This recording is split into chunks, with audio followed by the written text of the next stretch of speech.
Are the rules and regulations in our country strong enough to protect the old folks from being abused? It is an issue that the government should be aware of and start making a proper rules and regulations. Youngsters tend to be very abrupt, so they can even turn abusive towards their own parents. So it is a very common thing.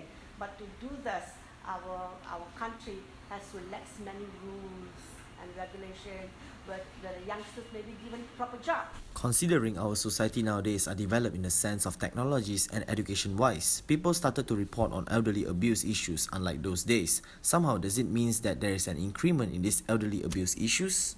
I wouldn't say that elderly abuse are increasing in these recent years.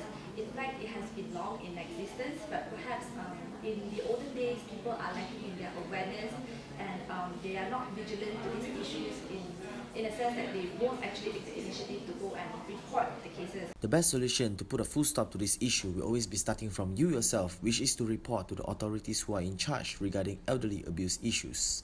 If the public can report, that makes the kebajikan come to tail after them, and that way I think we can curb abuse. We may have thought that our country have laws in protecting the elderly from being abused. In fact, there's none, even though it may be considered or fall into the act of domestic violence. The Domestic Violence Act it only provides civil remedies.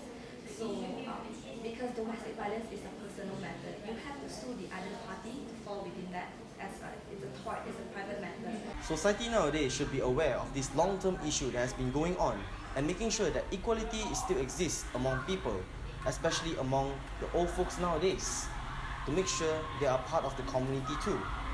Government should be taking this issue as a serious consideration to ensure that the policy to be emulated to protect the old folks. We can't really rely on the law nowadays, as education is one of the important factors to ensure that there's no elderly abuse. Dominic O, reporting for N26 News, Kuala Lumpur.